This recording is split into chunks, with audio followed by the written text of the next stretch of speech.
ஜெய் சாயிராம். வலியின் வலியை அனுபவித்தவர்களுக்கு மட்டுமே, அதை அனுபவித்தவர்களுக்கு மட்டுமே மற்றவர்களின் வலிகளுக்கு வழி சொல்லத் தெரியும். எந்த வலிகளையும் உணராதவர்களுக்கு, உணர்ந்து கொள்ளாதவர்களுக்கு பழிகளை மட்டும்தான் சொல்லத் தெரியும். ஜெய் சாயிராம். ஜெய் ஜெய் சாயிராம். நம்ம சாயன்பர்கள் எல்லாரும் எப்படி இருக்கீங்க? எல்லாரும் நல்லா இருப்போம். ஓம் சாயிராம். என் அன்பு பிரியமே, அவசரப்பட்டு இதை தள்ளிவிட்டு போய்விடாதே என் பிரியமே.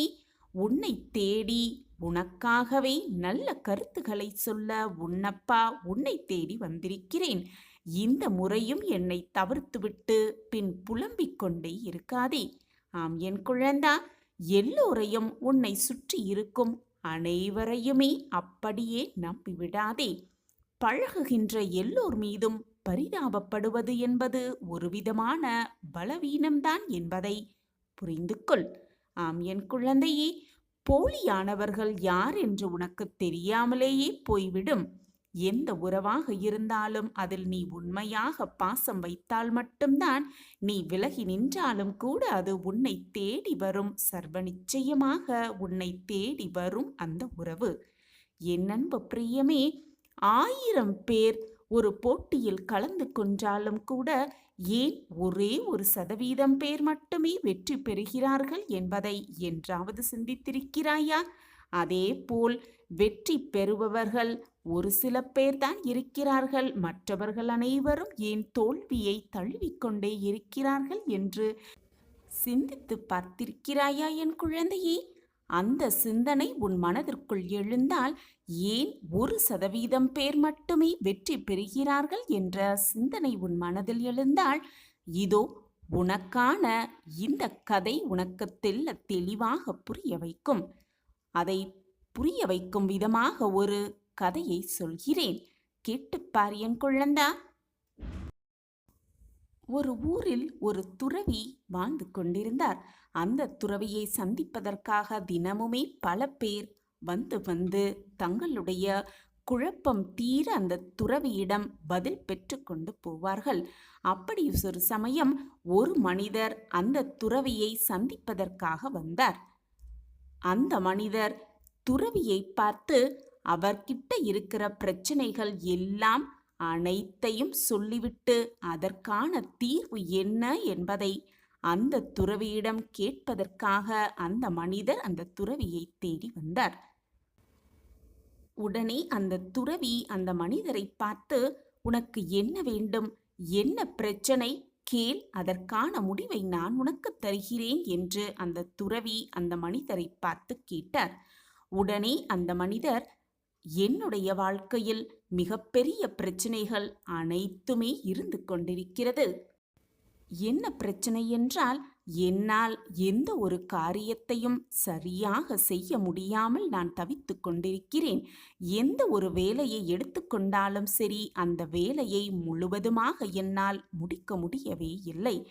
நான் ஒரு தொழில் துவங்கினேன் என்றால் அந்த தொழிலை என்னுடைய நண்பர்களை நம்பி ஆரம்பித்தேன். ஆனாலும் அந்த தொழிலை என்னால் முழுவதுமாக நடத்த முடியாமல் அதை அப்படியே கைவிட வேண்டியதாக இருக்கிறது. இந்த மாதிரி பல வேலைகள் என்னுடைய உறவினர்கள் மீண்டும் என்னுடைய நண்பர்களை நம்பி பல வேலைகளை நான் ஆரம்பித்தேன். ஆனாலும் எதையுமே என்னால் முழுவதுமாக ஈடுபட முடியவில்லை. என்னால் சரிவர செய்யவும் முடியவில்லை. இதனால் எனக்கு மிக மிக மன உளைச்சலாக இருக்கிறது. என்ன பண்றது என்றே எனக்கு தெரியவில்லை என்று சொல்லிவிட்டு மிக கவலையாக துறவியை பார்த்து பேசிக்கொண்டிருந்தார் அந்த மனிதர். இதை அனைத்தையும் கேட்டுவிட்ட அந்த துறவி, மனிதா, உன்னுடைய பிரச்சனை என்ன என்று எனக்கு தெளிவாகவே புரிந்துவிட்டது. உன்னுடைய பிரச்சனைக்கான தீர்வு என்ன என்பதை நான் உனக்கு தீர்க்கமாக சொல்கிறேன். அதற்கு முன்பாக ஒரு சிறிய கதையையும் நான் உனக்கு சொல்கிறேன். அதை முதலில் கேட்டுவிடு. பின் உன் பிரச்சனைக்கான தீர்வை நீயே தேடிக்கொள்வாய் என்று சொன்னாராம் அந்த துறவி. அதை சொல்லிவிட்டு கதையையும் கூற ஆரம்பித்தார் துறவி. முன்னொரு காலத்தில் ஒரு ஊரில் ஒரு விவசாயி வாழ்ந்து வந்தார். அந்த விவசாயி அங்கு இருக்கும் எல்லோ மக்களும் அங்க நிறைய மக்கள் வந்து விவசாயம் பண்ணி கொண்டிருந்தார்கள். அவர்கள் நிலத்தில் பலவிதமான பயிர்கள் போட்டிருந்தார்கள். அந்த விவசாயியும் அவருடைய நிலத்தில் நெல் பயிர் போட்டிருந்தார். அப்பொழுது எல்லா நெல்லும் நன்றாக வளர்ந்து அறுவடைக்கு தயாராக இருந்தது. அந்த சமயம் ஒரு சிறிய சிட்டுக்குருவி வந்து அந்த இடத்தில் ஒரு கூடு கட்டி வாழ்ந்து கொண்டிருந்தது. அந்த நெல் பயிருக்கு நடுவில் அங்கு இருக்கிற சருகுகள், அப்புறம் நெல் பயிர், இந்த மாதிரி எல்லா விஷயங்களையும் எடுத்து வந்து அந்த நெல் வயலுக்கு நடுவில் அந்த குருவி ஒரு சிறிய கூடு ஒன்று கட்டி வாழ்ந்து வந்தது. அந்த கூட்டில் 2 முட்டைகளுமே வந்தது. அப்படியே நாளடைவில் கொஞ்ச நாள் கழிந்து அந்த 2 முட்டைகளுமே புரிந்து 2 சின்ன குருவி குஞ்சுகள் வந்து அங்கு உருவாகியிருந்தது. இப்பொழுது தாய் குருவி தினமும் போய் சாப்பாடு எடுத்து வந்து அந்த சிறிய குருவிகளுக்கு கொடுத்து கொண்டு இருந்தது. இது வாடிக்கையாக நடந்து வந்தது. இப்படியே ஒரு நாள் போய்க்கொண்டே இருக்கும் பொழுது அந்த சின்ன குருவி குஞ்சுகள் நன்றாக வளர்ந்து பறக்குவதற்கு தயாராக இருக்கும் நிலைமையில் இன்னும் பறக்குவதற்கு சரியானபடி பயிற்சி எடுத்துக்கொண்டு இருந்தது. அந்த சமயம் அந்த விவசாயி அந்த பக்கமாக வந்தார். வந்தவர் பேசிக்கொண்டே இருந்தார். அது என்னவென்றால், இந்த நெற்பயிர்களெல்லாம் நன்றாக வளர்த்து விட்டது, நாளைக்கு கண்டிப்பாக அறுவடை பண்ண வேண்டும், என்னுடைய சொந்தக்காரர்கிட்ட சொல்லி இருக்கேன், அவர் வந்து கண்டிப்பாக நாளை அதை அறுவடை பண்ணிவிடுவார் என்று சொல்லிவிட்டு சென்றார். இதை அனைத்தையும் கேட்டுக்கொண்டிருந்த அந்த சின்ன குருவிகளுக்கு மிகவும் மனம் வருந்திவிட்டது. மாலை வேளையில் தன்னுடைய தாய் குருவி வந்ததும் கவலையாக இருந்த தன்னுடைய சின்ன குருவியை பார்த்து என்னவாயிற்று என்று கேட்டது அந்த தாய்க்குருவி. உடனே அந்த சின்ன குருவி நடந்தது அனைத்தையும் சொன்னது. விவசாயி வந்தார். நாளை அறுவடைக்கு தயாராகிவிட்ட நெற்பயிர்களை அறுக்கப் போவதாகவும் அவருடைய உறவினர்கள் ஒருவர் வந்து நெற்பயிரை அறுத்து கொள்ள முடிவு செய்துவிட்டார் என்றும், நாம் இனி இந்த வயலில் வாழ முடியாது, நாம் வேறு இடம்தான் போக வேண்டும் என்று கவலையாக சொன்னது. இதை கேட்ட தாய்க்குருவி, நாளை கண்டிப்பாக அறுவடை நடக்காது, தைரியமாக இருங்கள் என்று சொல்லிவிட்டு தன்னுடைய வேலையை பார்த்தது தாய்க்குருவி. இதை பார்த்த சின்ன குருவிகளுக்கு ஒன்றுமே புரியவில்லை. மறுநாளும் வந்தது. வழக்கம் போல தாய்க்குருவி இரை தேடி சென்றது. சின்ன குருவிகள் 2ம் பயத்தோடே இருந்து கொண்டிருந்தது. ஆனால் தாய்க்குருவி சொன்னது போல அன்று அறுவடைக்கு யாருமே வரவில்லை. மாலை நேரத்தில் விவசாயி மீண்டும் வந்தார். இன்று என்னுடைய உறவினர் வரவில்லை, நாளை கண்டிப்பாக இந்த பயிரை அறுவடை செய்ய வேண்டும், நான் என்னுடைய நண்பரிடம் சொல்லி வைத்திருக்கிறேன், நாளை கண்டிப்பாக அறுவடை முடிந்துவிடும் என்று மற்றொரு நண்பரிடம் சொல்லி கொண்டிருந்தார். இதை கேட்ட சின்ன குருவிகளுக்கு மீண்டும் பயம் தொற்றிக்கொள்ள ஆரம்பித்தது. தாய்க்குருவி வந்தவுடன் நடந்த விஷயம் அனைத்தையும் சொன்னது. மீண்டும் தாய்க்குருவி, நாளையும் அறுவடை ஆகாது, தைரியமாக சந்தோஷமாக இருங்கள் என்று சொன்னது. இதை கேட்ட சின்ன குருவிகளுக்கு மீண்டும் குழப்பமாகி போனது. மறுநாளும் வந்தது. அறுவடை ஆகவில்லை. அன்றைய நாளும் மாலை நேரத்தில் மீண்டும் விவசாயி வந்தார். எப்படியாவது இந்த நெற்பயிரை அறுவடை செய்தே ஆக வேண்டும், உறவினர்களை நம்பினேன், அவர்கள் வரவில்லை, அதே போல என்னுடைய நண்பரையும் நம்பினேன், அவரும் வந்து எனக்கு அறுவடை செய்யவில்லை, நாளை கண்டிப்பாக இதை அறுவடை செய்தே ஆக வேண்டும், நானே களத்தில் இறங்கப் போகிறேன், எப்படியாவது இது அனைத்தையும் நானே அறுவடை செய்யப் போகிறேன் என்று மனதிற்குள் நினைத்து கொண்டே வாய்விட்டு சொன்னாராம் அந்த விவசாயி. இதை கேட்ட சின்ன குருவிகள் மாலை நேரத்தில் வந்த தாய்க்குருவியிடம் அதை சொன்னது. இதை கேட்டவுடன் தாய்க்குருவிக்கு சற்றும் பயம் வந்தது. அப்படியென்றால் நாம் இந்த இடத்தை காலி செய்ய வேண்டியதுதான், நிச்சயமாக நாளை அறுவடை ஆகிவிடும் என்று சொன்னது. அதே போல மறுநாள் அறுவடையும் ஆகியது. அந்த விவசாயி அனைத்து நெற்பயிரையும் அறுவடை செய்து முடித்தார். குருவிகளும் தங்களுடைய கூட்டை அப்படியே விட்டுவிட்டு வேறு இடம் சென்று அங்கு அழகான ஒரு கூடு கட்டி சந்தோஷமாக வாழ ஆரம்பித்தது என்று தன்னுடைய கதையை முடித்தார் அந்த துறவி. கதையை கூறிவிட்டு அந்த மனிதரை பார்த்து, இந்த கதையிலிருந்து உனக்கு என்ன புரிகிறது என்று கேட்டாராம் அந்த துறவி. உடனே அந்த மனிதர், இந்த கதையிலிருந்து எனக்கு எதுவும் சொல்வதற்கு இல்லை, நீங்களே சற்று விளக்கமாக எனக்கு கூறிவிடுங்கள் என்று சொன்னாராம் அந்த மனிதர். உடனே துறவி அதற்கான தீர்வை சொல்ல ஆரம்பிக்கிறார். மனிதரே, எப்பொழுது மற்றவர்களை நம்பி உன்னுடைய வேலைகளை நீ செய்கிறாயோ, அதே போல மற்றவர்களை நம்பி உன்னுடைய கனவுகளை நீ செயல்படுத்துகிறாயோ, அந்த சமயங்களில் கண்டிப்பாக அந்த வேலைகள் எதுவுமே நிறைவேறாமல் போய்விடும், உன்னுடைய கனவுகளும் கைகூடாமல் போய்விடும் என்பதை புரிந்து கொண்டு செயல்படு. எப்பொழுது உன்னை நம்பி, உன்னை மட்டுமே நம்பி, உன்னுடைய பலத்தை மட்டுமே நம்பி நீ ஒரு செயலில் இறங்கிறாயோ, உன்னுடைய கனவுகளை முடிக்க அதற்கான முயற்சிகளை செய்கிறாயோ, அப்பொழுதுதான் அதில் முழு சதவீதமான வெற்றியை உன்னால் உணர முடியும். இதுதான் வெற்றியின் இரகசியம் என்று சொல்கிறார் அந்த துறவி. அந்த வேலை அப்பொழுதுதான் பூர்த்தியாகும், நீ நினைக்கின்ற விஷயங்களும் நடக்கும் என்பதை இந்த கதையில் வர்ற மாதிரி விவசாயி மற்றவர்களை நம்பிக்கொண்டே இருந்தாரென்றால் கண்டிப்பாக அந்த நெற்பயிரை அறுவடை செய்திருக்கவே முடியாது. ஆனால் கடைசி நாள் அவரே அறுவடை பண்ண வேண்டும் என்று முடிவு செய்ததால்தான் அந்த தாய் குருவி அந்த குருவி குஞ்சுகளை கூட்டிக் கொண்டு வேறு இடத்திற்கு போய்விட்டது. அதனால் ஞாபகம் வைத்துக்கொள், நீ எந்த ஒரு செயலை ஈடுபாடோடு செய்ய வேண்டும் என்று முடிவு எடுத்து மற்றவர்களை நம்பி இறங்காமல் நீயே செய்ய முடிவு எடுக்கிறாயோ, அந்த வேலை கண்டிப்பாக வெற்றிகரமாக முடியும் என்பதை புரிந்து கொண்டு செயல்படு. நம் கனவுகளுக்கு, உன்னுடைய கனவுகளுக்கு நீ எப்பொழுது காரணகர்த்தாவாக ஆகிறாயோ, அப்பொழுது உன்னுடைய கனவுகள் நிச்சயமாக ஜெயிக்கும், நிச்சயமாக வெற்றி பெறலாம் என்று சொல்லி முடித்தாராம் அந்த துறவி. இது உன்னுடைய வேலை, இது உன்னுடைய கனவு என்று முடிவு செய்து அந்த வேலையில் நம்பிக்கையோடு, தீர்மானமான எண்ணத்தோடு இறங்கி வேலை செய்ய ஆரம்பித்தால் நிச்சயமாக வெற்றி பெறுபவர்களின் 1% நீயும் இருப்பாய் என்பதுதான் உண்மையிலும் உண்மை. உன்னுடைய நம்பிக்கையே உன்னை பிரம்மாண்டமாக வாழ வைக்கும் என்பதே நிதர்சனமான உண்மை.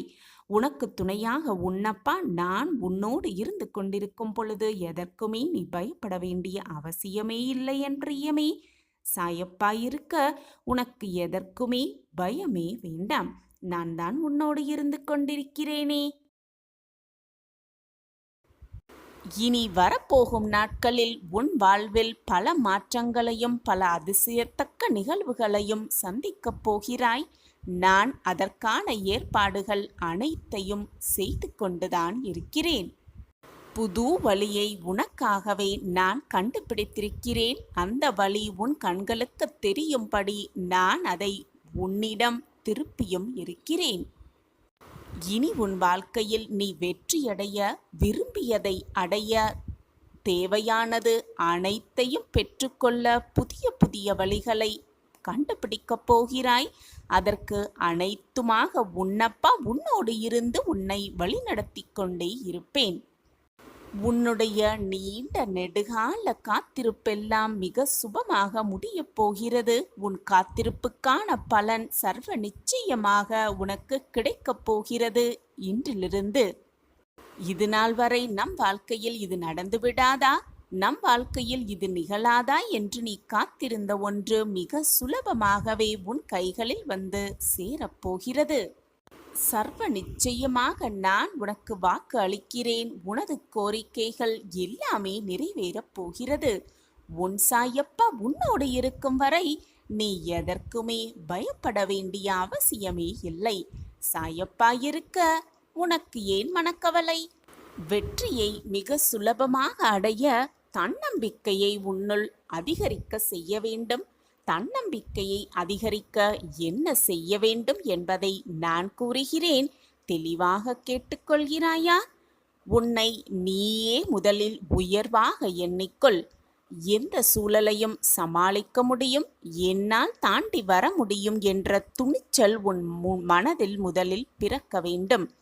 இவை இரண்டும் நடக்க நீ அறிந்து கொண்டு உன்னிடம் உள்ள குறைகளை களைய முனைய வேண்டும்.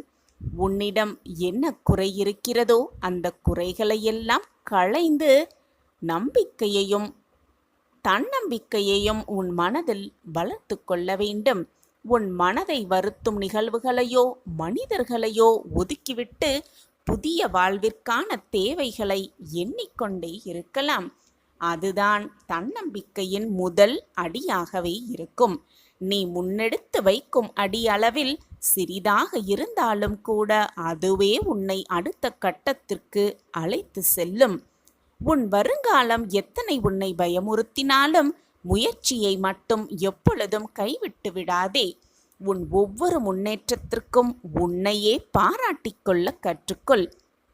மற்றவர்களது வார்த்தைகளுக்கு மட்டும் முக்கியத்துவம் அளித்தால் அவை சாதகமாக கிடைக்கவில்லை என்றும் பொழுது தன்னம்பிக்கை உடைந்துவிடும். அதற்கு பதிலாக உன்னை நீயே உற்சாகப்படுத்தி கொண்டால் அதுவே தன்னம்பிக்கை நீடிக்க மிக சிறந்த வழியாகவே இருக்கும். உனக்குள் இருக்கும் கவலைகளை முதலில் மறக்க செய்ய வேண்டும். அதுதான் உன் வாழ்வில் உன்னை நிம்மதியான பாதைக்கு அழைத்து செல்லும்.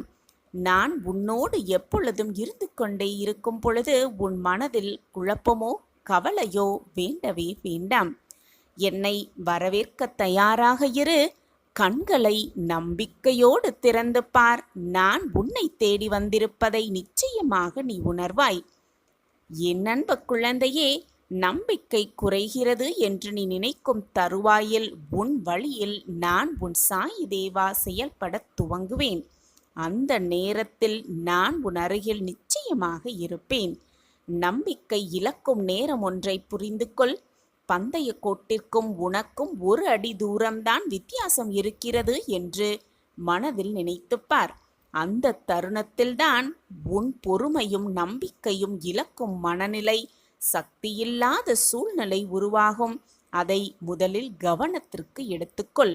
உனக்கான சக்தியாய், உனக்கான அனைத்துமாய் உன்னிடத்தில் நான் இருந்து உனக்கு பலத்தை கொடுத்து கொண்டே இருப்பேன். எல்லாம் நல்லபடியாக அமைய போகிறது என்பதை உனக்கு நான் சுட்டி காட்டிக்கொண்டே இருப்பேன். நீ என்னுடைய பொக்கிஷம். நான் தேடி கண்டுபிடித்த பொக்கிஷம். உனக்கு நல்லது செய்யாமல், உனக்கு நல்லது நிகழ்த்தாமல் வேறு என்ன வேலை இருக்கிறது உன் சாயி தேவாவிற்கு? நம்பிக்கையோடு இரு. உனக்கான ஆச்சரியம் காத்து கொண்டிருக்கிறது. என்னை வரவேற்க தயாராக இரு. கண்களை நம்பிக்கையோடு திறந்து பார். நான் உன்னை தேடி வந்திருப்பதை நிச்சயமாக நீ உணர்வாய். சாயப்பா உன்னோடு இருப்பதை உணர்ந்து கொள்ளும் தருணத்தையும் நான் உனக்கு உருவாக்குவேன். இனி உன் வாழ்க்கையில் நீ வெற்றியடைய, விரும்பியதை அடைய, தேவையானது அனைத்தையும் பெற்றுக்கொள்ள புதிய புதிய வழிகளை கண்டுபிடிக்கப் போகிறாய். அதற்கு அனைத்துமாக உன்னப்பா உன்னோடு இருந்து உன்னை வழிநடத்தி கொண்டே இருப்பேன். உன்னுடைய நீண்ட நெடுகால காத்திருப்பெல்லாம் மிக சுபமாக முடியப் போகிறது. உன் காத்திருப்புக்கான பலன் சர்வ நிச்சயமாக உனக்கு கிடைக்கப் போகிறது இன்றிலிருந்து. எனவே நீ பயப்படுவதற்கு எதுவுமே இங்கு இல்லை. மனதை போட்டு தேவையில்லாமல் குழப்பிக்கொள்ளாதே. அனைத்தும் ஒரு நாள் மாறும். மாற்றங்கள் நிகழ்ந்து கொண்டேதான் இருக்கும் என்பதை தீர்க்கமாக நம்பு. உனக்கான ஒரு விஷயம் தாமதமாக நடக்கிறது என்றால் அது உனக்கான நிறைவான விஷயமாய் மாறப்போகிறது என்றுதான் அர்த்தம். நீ உன்னுடைய பிரார்த்தனையை என்னிடம் வைக்கும் பொழுது உன்னுடைய வேண்டுதல்களை நிறைவேற்றாமல் இருக்க எனக்கு எப்படி மனம் வரும்? என் பிரியமான குழந்தையை என்னிடம் அன்பாக கேட்கும் பொழுது அதை முகம் மலரும் அளவிற்கு செய்து கொடுப்பதுதானே ஒரு தந்தையின் கடமை.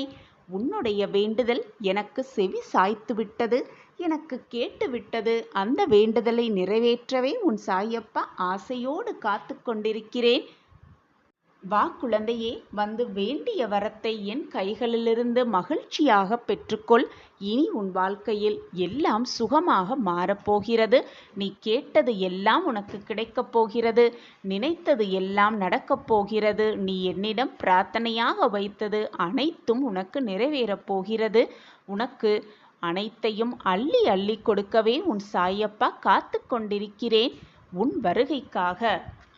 உன் சாயப்பாவை நம்பி ஏமாந்தவர்கள் என்ற பேச்சிற்கே இடம் கிடையவே கிடையாது. என்னை நம்பியவர்களை நான் எப்பொழுதும் வீணாக்கினதே இல்லை அவர்கள் நம்பிக்கையை. நான் எப்பொழுதுமே உன்னுடன் தான் இருக்கிறேன் என் குழந்தையே.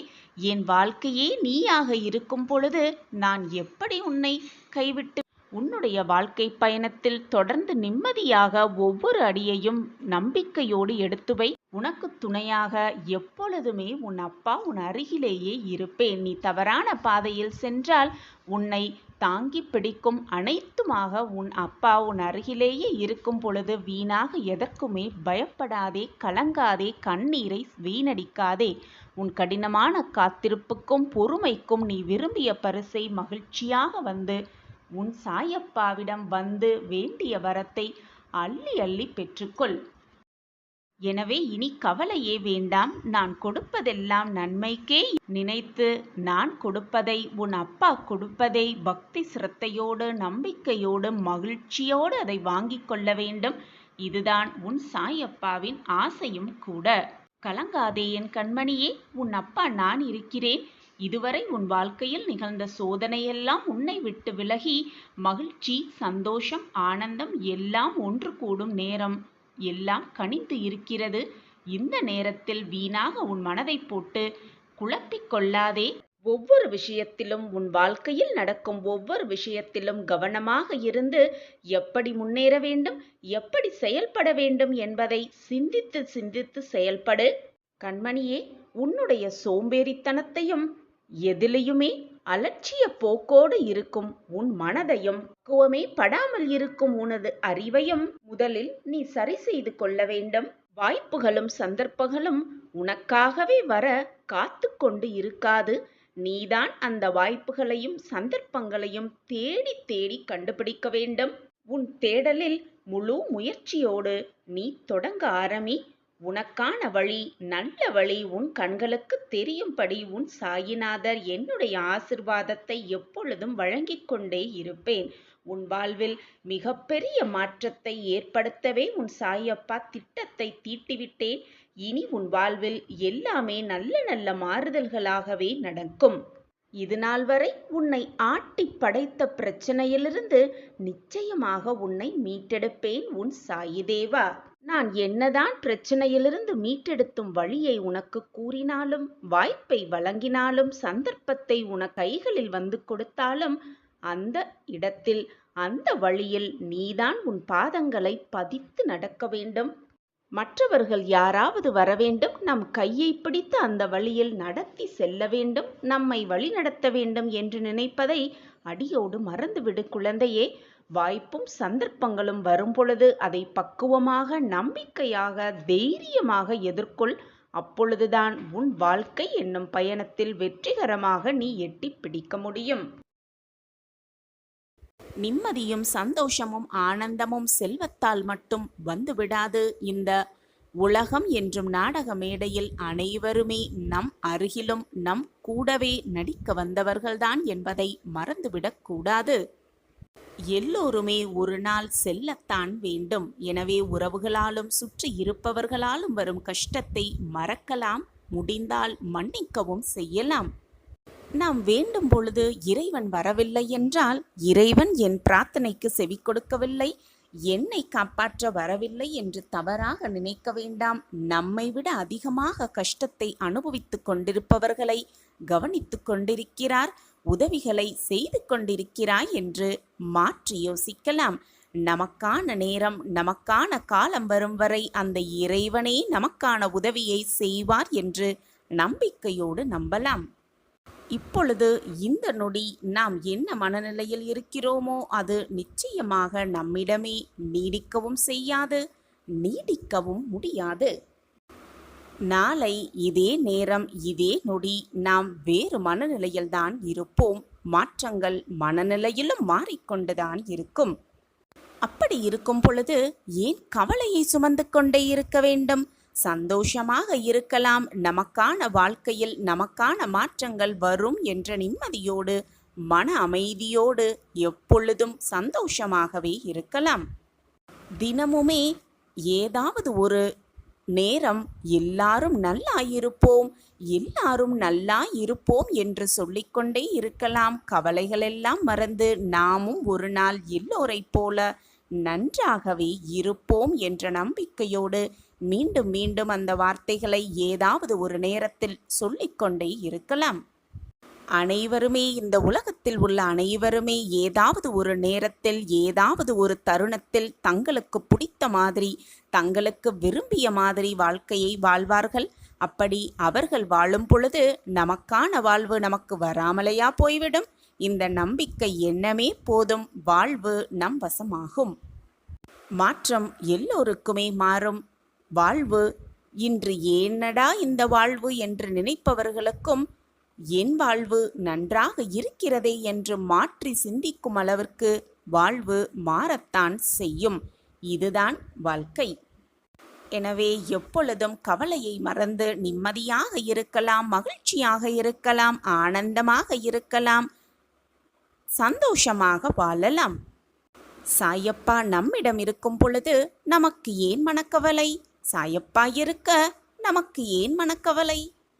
சாயிராம்.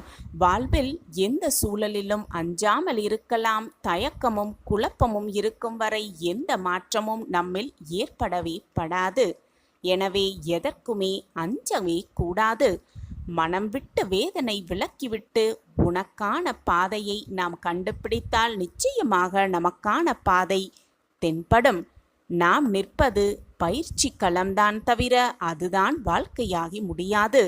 கற்றுக்கொள்ள வேண்டும் என்று முடிவெடுத்துவிட்டால், அந்த முடிவை எடுத்துவிட்டால் பின்பு எல்லாமே இங்கு பாடம்தான். எத்தனை வருடங்கள் வாழ்ந்தோம் என்பதை வயதை கொண்டே கணக்கிடாதே.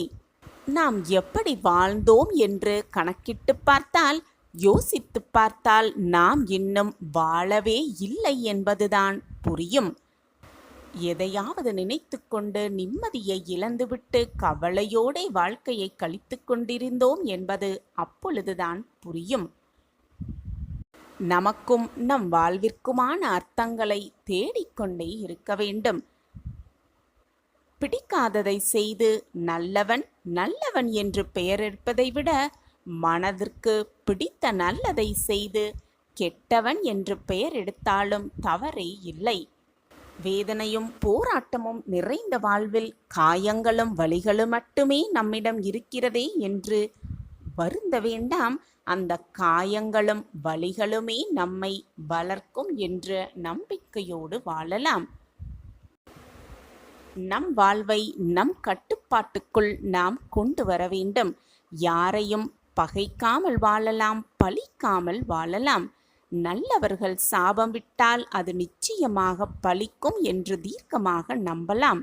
ஆனால் சாபம் விடுவிப்பவர்கள் நல்லவர்களாக இருக்க மாட்டார்கள் என்பதையும் தீர்க்கமாக நம்பலாம். நகர்வது வாழும், நிற்பது வீழும். இதுதான் இந்த பிரபஞ்சத்தின் விதியும் கூட. என்ன ஆனாலும் நகர்ந்து கொண்டே இருக்கலாம், போராடிக்கொண்டே இருக்கலாம். வாழ்க்கையில் மிக பிரம்மாண்ட வளர்ச்சியை நிச்சயமாக அடைந்தே தீரலாம். எந்த நிலையானாலும் வாழ்க்கை இனிமையாகவே இருக்கும். அந்த வாழ்வு வாழ்வதற்கே அன்றி வீழ்வதற்கு அல்ல. கவலைகளுக்கு இடம் கொடுக்காமல் சாயப்பா நம்மோடு இருக்கிறார் என்ற நம்பிக்கையோடு செயல்படலாம். நமக்கான ஆச்சரியத்தை உண்டு பண்ணுவார், நமக்கான அற்புதத்தை நம் வாழ்க்கையில் நிகழ்த்துவார் என்ற நம்பிக்கையோடு செயல்படலாம். வெற்றி நிச்சயம். சாயப்பா இருக்க நமக்கு ஏன் மனக்கவலை? அடுத்தடுத்து அற்புதத்தை காட்ட தயாராகவே நான் இருக்கிறேன். தேடி வந்த அதிர்ஷ்டத்தை தொலைத்து விடாமல் நம்பிக்கையோடு முழுவதுமாக கீழ் உன் வாழ்வில் பல அற்புதத்தை நிகழ்த்த நான் திட்டத்தை தீட்டியிருக்கிறேன். சாயிநாதரே, நான் உங்களிடம் வைத்த பிரார்த்தனை எதுவுமே எனக்கு நிறைவேறவே இல்லையே. நான் என்னதான் அப்படி செய்தேன் என்றுதானே உன் கேள்வி? நீ என்னிடம் பிரார்த்தனையாக அனைத்தையும் வைக்க வேண்டும் என்று கூட இல்லை. உன் மனதில் நினைத்தாலே போதும், அனைத்தையும் நிறைவேற்றும் வேலையை நான் துவங்கி விடுவேன். ஆனால் அனைத்தும் நடக்க, அனைத்துமே நிறைவேற அதற்கும் ஒரு கால நேரம் என்பது வரவே வேண்டும். அதற்கான கால நேரம் வரும் பொழுது எல்லாமே உனக்கு சாதகமாகவே நிகழும்.